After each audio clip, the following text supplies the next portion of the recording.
اللہ کا ایک بندہ تھا، وہ بازار سے گزر رہا تھا، بلکہ اس کی رحمتیں بہانے ڈھونڈتی، ذرا دیکھیے منظر۔ تو اس نے دیکھا ایک شرابی ہے، وہ گندی نالی پہ گرا ہوا ہے اور گندے پانی سے اس کا منہ گندا ہو رہا ہے۔ انسان کے احترام کے ناطے دل میں ترس جاگا اور اس کو وہاں گندی نالی سے اٹھایا اور اس کا منہ دھویا اور گھر کا رستہ دکھایا۔ خیر شام ہوئی، رات پڑی، جب پچھلا پہر ہوا تو وہ بزرگ جنہوں نے دن کو شرابی کا منہ دھویا تھا تو وہ مسجد میں تہجد پڑھنے کے لیے آئے تو کیا دیکھا کہ وہی شرابی جو دوپہر کو گندی نالی پہ دھت پڑا تھا آج اس بزرگ سے بھی پہلے مصلی پہ کھڑا ہو کے نماز پڑھ رہا ہے۔ تو بڑی حیرت ہوئی کہ یہ تو وہ دن والا شرابی ہے اور میں نے آج اس کا منہ دھویا تھا، نشے میں دھت پڑا تھا۔ تو حیرت کا اظہار کیا تو ہاتف سے آواز آئی، میرے بندے تو نے اس کا منہ دھو دیا تھا، میں نے اس کا دل دھو دیا ہے۔ تو جب بندہ اللہ کے حضور توبہ کرتا ہے، اس کے حضور معافی مانگتا ہے تو پھر وہ کتنا عطا کرتا ہے، اور بندے کے گناہوں کو معاف ہی نہیں کرتا بلکہ اس کے گناہوں کو نیکیوں میں بدل کے رکھ دیتا ہے۔ یہ بندے پر اللہ کی کرم نوازیوں کے برستے رنگ ہیں۔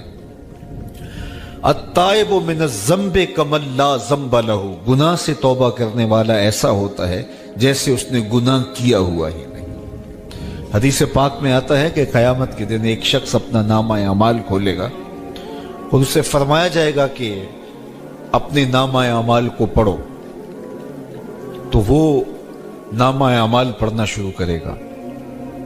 اب اس نے بڑے بڑے جرم کیے ہوں گے اور چھوٹے چھوٹے گناہ بھی کیے ہوں گے۔ اب اللہ سے حیا کرتے ہوئے، شرم کرتے ہوئے جو بڑے گناہ ہیں ان کو چھوڑتا جائے گا، صرف نظر کرتا جائے گا اور چھوٹے چھوٹے گناہ پڑھتا جائے گا۔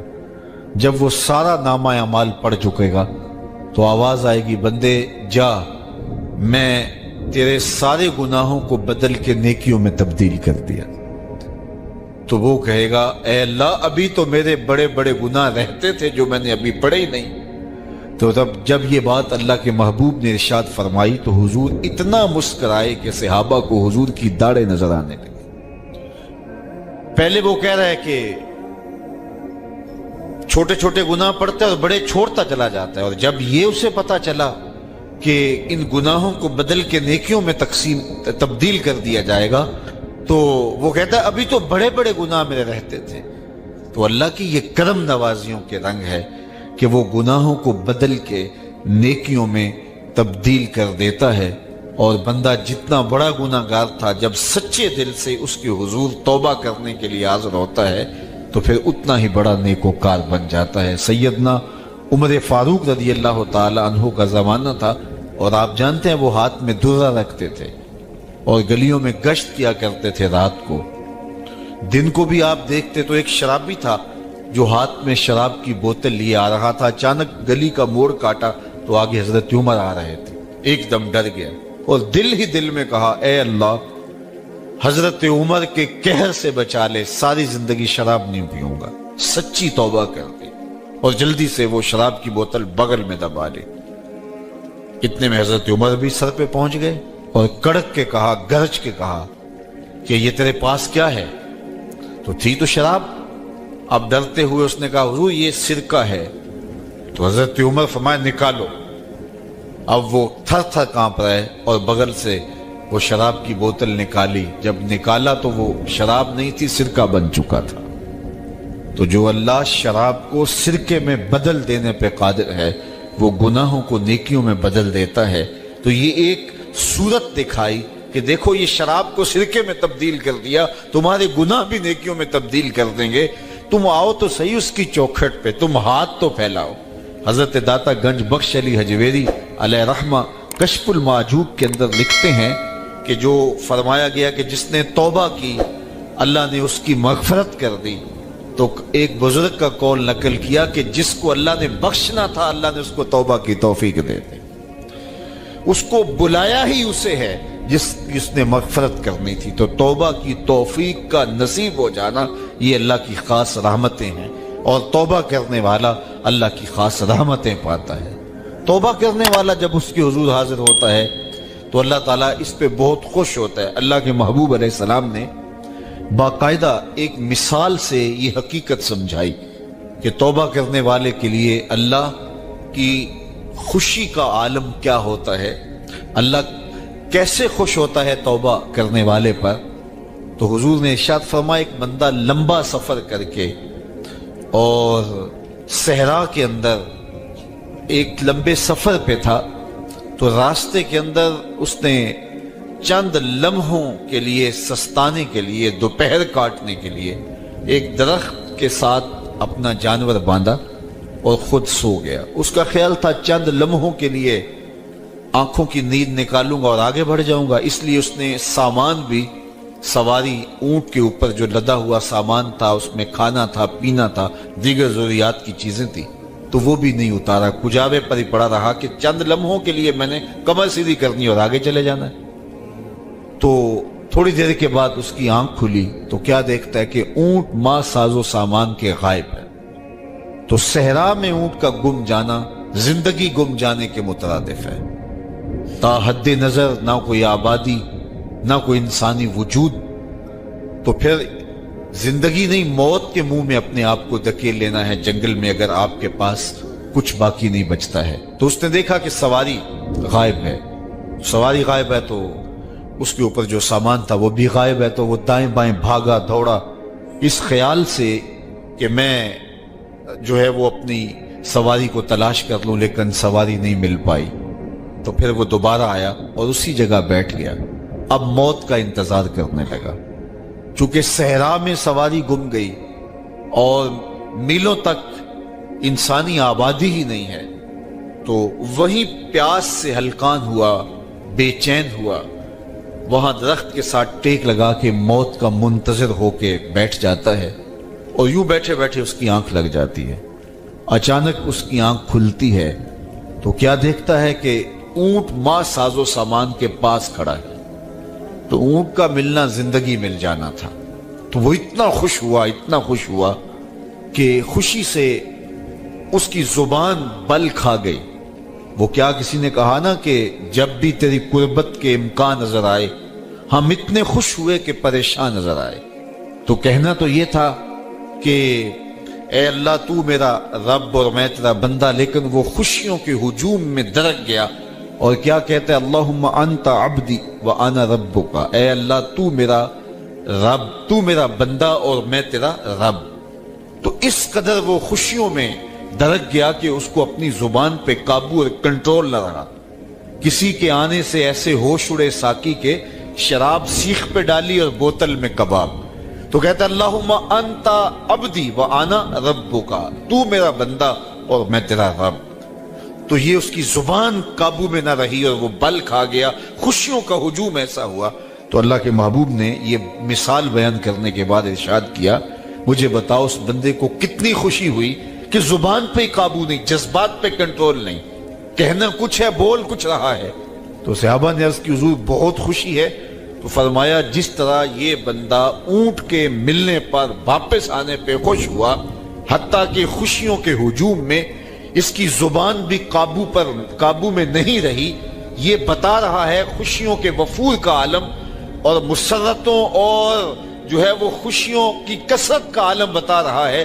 تو فرمایا یہ بڑا خوش ہوا جب کوئی بندہ پلٹ کے مالک کی دہلیز پہ آتا ہے، اللہ اس سے بھی زیادہ خوش ہوتا ہے کہ میرا بندہ میری چوکھٹ پہ آ گیا۔ تو پھر اللہ یہ نہیں دیکھتا کہ اس کے گناہ کتنے، سمندر کی جھاگ کے برابر بھی گناہ ہو تو معاف کر دیے جاتے ہیں، اس لیے کہ میرا بندہ پلٹ کے میری چوکھٹ پہ آیا۔ تو توبہ اللہ کو محبوب ہے، اللہ کو مطلوب ہے، اللہ کو چاہیے کہ بندہ اس کے حضور آئے اور پھر اللہ جل شانہ اس کی مغفرت و بخشش فرما دیتا ہے۔ یہ موسم نور کے موسم ہے، عام دنوں میں بھی توبہ کرو، دن میں کرو یا رات کو کرو، کسی بھی مقام پہ توبہ کرو، اللہ معاف کر دینے والا ہے۔ لیکن یہ خاص ایام تو ایسے ہیں کہ اللہ کی رحمتیں بندوں کو معاف فرما دیتی ہیں، اور اگر کوئی توبہ کا جو ہے وہ دامن پکڑ کے آ جائے، اس کے حضور حاضر ہو جائے، تو پھر اللہ تعالیٰ جل شانہ بندوں کی خطائیں بھی معاف کرتا ہے اور ان کے گناہوں کو بدل کے نیکیوں میں تبدیل کر دیتا ہے۔ خوش نصیب ہیں وہ لوگ جو ان بابرکت ایام میں اپنی بخشش کا سامان کر لیتے ہیں، اور ان سے بڑا بدبخت بھی کوئی نہیں جو ان سہانے موسموں میں بھی پیاسے رہتے ہیں اور ان موسموں میں بھی ان کی بخشش و مغفرت نہیں ہو پاتی۔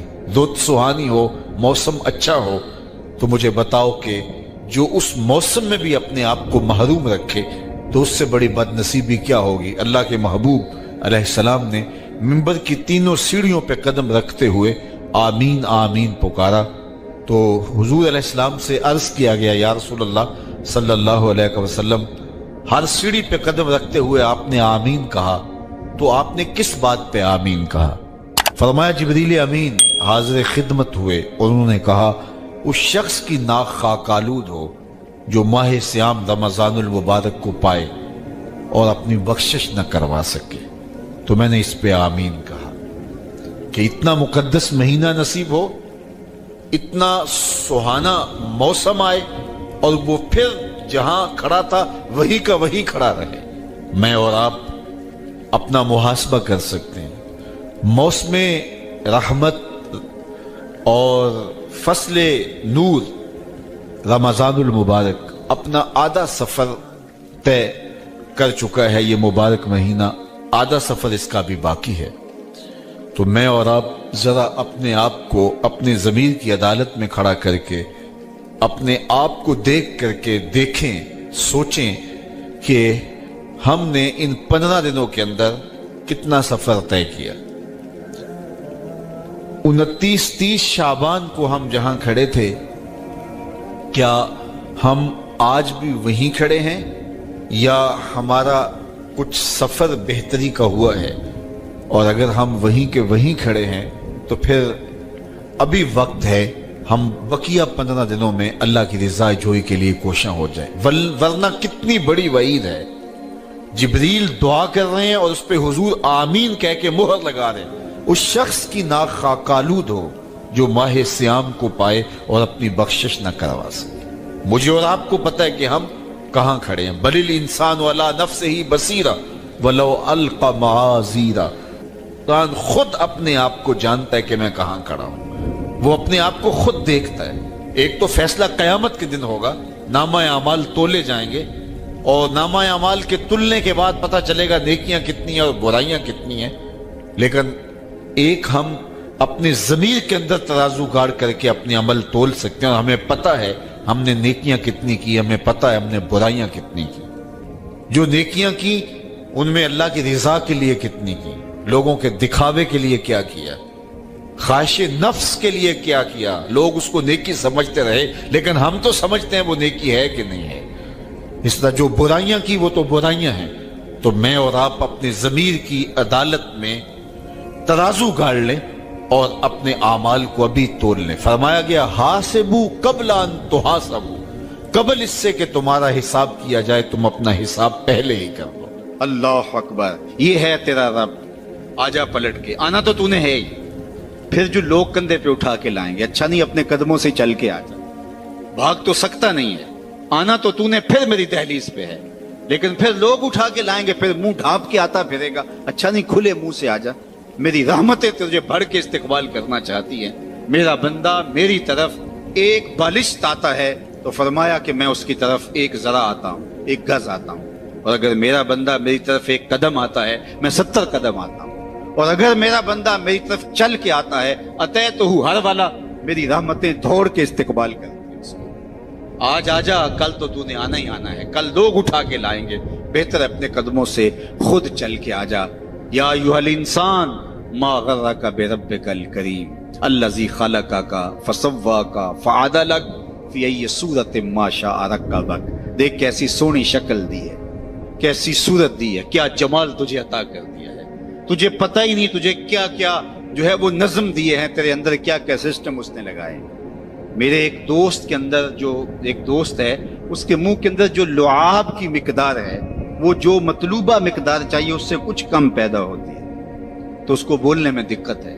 مسئلہ کیا ہے جی؟ اس کا لعاب کی مقدار کچھ کم پیدا ہوتی ہے۔ دنیا کا امیر ترین شخص اوناسس، یہ ٹاپ 10 لوگ بنتے تو کسی زمانے میں یونان کا اوناسس، جس کا بہت بڑا کام تھا اور دنیا کے 10 لوگوں میں شامل تھا، تو اس کی آنکھ کے پپوٹے کام کرنا چھوڑ جاتے ہیں۔ یہ خود کار سسٹم ہے، ہم نے کیونکہ کبھی اس کا بل نہیں دیا اس لیے ہمیں پتہ نہیں یہ کتنا بڑا نظم لگا ہوا ہے، ادھر سے تنکا اڑا ادھر سے آنکھ بند ہو گئی، یہ خود کار نظام ہے اللہ نے جو رکھا ہوا ہے، تو اس کے پپوٹے کام کرنا چھوڑ جاتے ہیں۔ ڈاکٹر سلوشن ٹیپ لگا کے اس کی آنکھیں بند کرتا تو وہ سو جاتا ہے، اور پھر جب اس نے آنکھ کھولنی ہوتی ہے تو سلوشن ٹیپ لگا کے آنکھیں کھولتا ہے۔ تو کسی نے اوناسس سے پوچھا کہ تیری زندگی کی سب سے بڑی خواہش؟ اس نے کہا کاش میں اپنی آنکھیں اپنی مرضی سے کھول سکوں۔ تو کہا اس کے لیے تجھے دولت لگانی پڑے تو کتنی دولت جھونک سکتا ہے؟ اس نے کہا ساری دولت لگا دوں گا، کاش کہ میں اپنی آنکھیں تو اپنی مرضی سے کھول سکوں۔ ہم تو اپنی آنکھیں اپنی مرضی سے کھولتے ہیں، ہمارے اندر تنفس کا نظام ہے، انہضام کا سسٹم ہے، عضلاتی نظام ہے، اتنی کائنات ہے، ہم نے کبھی تفکر اور تدبر بھی نہیں کیا ہمارے مالک نے ہمیں کیا کیا دیا ہے۔ تو کہا کہ تجھے توازن دیا، تجھے اعتدال دیا، تجھے حسن دیا، تجھے شکل دی، بلکہ ایک آگے چل کے ایک دوسرے مقام پہ قرآن کہ ثم اماتہ فاقبرہ، اللہ تعالیٰ نے اس کو بھی بطور نعمت گنوایا کہ میرا شکر مان کہ میں نے تجھے موت دی، اگر تجھے موت ہی نہ دیتا بتا کیا کرتا؟ بڑھاپا آ گیا تھا، ارذ العمر آ گئی تھی، اڑ جاتا، اب وہی بچپن پلٹ کے دوبارہ بڑھاپے میں آ گیا۔ وَمَن نُعَمِّرْهُ نُنَكِّسُ فِي الْخَلْقِ، سورہ یاسین۔ ہم جب لمبی عمر دیتے ہیں تو پلٹ کے پھر وہ بچپنا لے آتے ہیں، دانت گر گئے، پھر سخت چیز میدے میں اتار نہیں سکتا، میدا کمزور ہو گیا، بولو براز پھر چارپائی کے اوپر، مشکل بن گئی، زندگی سے تنگ آ گیا۔ بچپنے میں بولو براز سب کو چارپائی کے اوپر ہوتا تھا تو ماں کے سینے میں ممتا رکھی ہوئی تھی، تو ماں اس ممتا کے تحت کبھی شکایت نہیں کرتی تھی۔ بیٹا معذور بھی ہو تو ماں کی زبان سے کبھی نہیں سنیں گے کہ اللہ میرے بیٹے کو پردہ دے دے، اور نہ ماں کے سامنے یہ بولنے کی کوئی جرت کر سکتا ہے۔ لیکن جب والدین بوڑھے ہو جاتے ہیں اور ڈاکٹر بھی جواب دے دیتے ہیں اور چارپائی پہ بولو براز مشقت بن جاتی ہے، تو اولاد پھر یہ تو ضرور کہتی ہے کہ دعا کرو اللہ ماں باپ کو پردہ دے دے، لیکن ماں باپ نے کبھی پردہ نہیں مانگا تھا اولاد کے لیے، چاہے جتنی بھی اذیت میں ہو۔ اللہ اکبر، وہ مشکل وقت آ گئی، یہ ارذل عمر ہے، پھر پلٹ کے بچپنا آ گیا، ایک گلاس پانی کے مانگنے کے لیے پوری توانائیاں صرف کرنی پڑتی ہیں، پھر آواز نکلتی ہے، پھر آنکھیں انتظار کرتی ہیں کوئی 2 گھونٹ پانی لے آئے، پھر وہ پانی پیش کرتا ہے، تو پھر پوری ہمت لگا کے اس پانی کو جو ہے وہ حلق سے نیچے اتارنا پڑتا ہے، کتنی مرتبہ سانسیں لینی پڑتی۔ اب گھر والے تنگ آ گئے، بابے کو اندر سے باہر برآمدے میں ڈال دیا کہ بچہ بابا کھانستا ہے اور بچے ڈسٹرب ہوتے ہیں، امتحان سر پہ، نوکر مقرر کر دیا۔ اب اتنی مشکل بن گئی کہ وہ کہتا ہے یا اللہ مجھے موت ہی دے دے۔ اللہ فرماتا ہے ثم اماتہ، ہمارا شکر مان کہ ہم نے تجھے موت دی، اگر اس مرحلے میں ہم تجھے موت بھی نہ دیتے بتا کیا کرتا؟ پھنس گیا تھا نا، گھر والے بھی تنگ آ گئے، ان کے چہروں سے بیزاری کو تو محسوس کر لیتا۔ اب اس وقت اگر ہم تجھے موت نہ دیتے، سارے پیار اور ساری محبت کے باوجود تو کتنی مصیبت میں پھنس گیا تھا۔ اللہ کہتا ہے ثم اماتہ، شکر مان میرا کہ میں نے تجھے موت عطا کی۔ پھر آگے کیا فرمایا؟ فاقبرہ، بکری بھی تو مری تھی، گھسیٹ کے روڑی پہ ڈال دیا، جانور بھی تو مرے تھے، گھسیٹ کے گڑھے میں پھینک دیا، لیکن کہا نہیں ثم اماتہ فاقبرہ، جو ہی مرا دوبارہ پھر تو محبوب بن گیا۔ اب سارا شہر تیرا منہ دیکھنے آ رہا ہے، ذرا سوچ تیرا منہ دکھانے کے قابل ہے؟ ساری زندگی اللہ کے حکموں کو توڑا، لیکن ایک دم پھر محبت جاگ پڑی، محبت آنسو بن کے بہنے لگی، زمانہ دور دور سے آنے لگا، پھر کہا کہ اب یہ شاہکار ہے میرا، اس کو یوں ہی نہیں پھینکنا جس طرح گدھے کو پھینکا تھا، بکری کو پھینکا تھا، کہا اس کو غسل دو، اس کے انگ انگ پہ خوشبو ملو، چٹے لباس کا کفن دو، اس کا جنازہ اٹھاؤ۔ ایک آدمی نہیں اٹھائے گا، ایک آدمی بھی تو اٹھا سکتا تھا، کہا نہیں 4 آدمی اٹھائیں، اور ان کو بھی کہا کہ کندھا بدلتے رہنا، اور پھر کہا تیز نہ چلنا میرے شاہکار کو جھٹکا نہ لگ جائے۔ کیا اعزاز ہے، کیا تکریم ہے، کیا پروٹوکول ہے۔ اب جنازہ آ گیا قبرستان کے اندر، امام کعبہ بھی ہو تو وہ پیچھے کھڑا ہوگا، جنازہ آگے ہوگا۔ وقت کا غوث بھی ہو تو پیچھے کھڑا ہوگا، اس کا جنازہ آگے ہوگا، یہ تیرا پروٹوکول ہے، یہ اعزاز ہے، یہ تیری تکریم ہے۔ کہا پھر اس کے لیے چھوٹا سا گھر بناؤ، پھر اس کے اندر دفن کرو، پھر کہا اس کے اوپر پھول ڈالو، پھر کھڑے ہو کے دعائیں مانگے، التجائیں کرے، اے انسان تو نے میرے ساتھ کیا کیا اور میں نے تیرے ساتھ کیا کیا۔ کتنی عزت افزائی، کتنی تکریم۔ ثم اماتہ فاقبرہ، تو آپ پلٹ کے اپنے مالک کی دہلیز پہ آ جا، وہ نہ ہو کہ کل پچھتائے، لیکن کل کا پچھتانا سوائے حسرت بڑھانے کے علاوہ اور کچھ نہیں ہوگا۔ آج کا پچھتاوا کل کی بہتری کا ضامن ہو سکتا ہے۔ وقت پر کافی ہے ایک قطرہ بھی آب خوش ہنگام کا، جل گیا جب کھیت برسا می تو پھر کس کام کا۔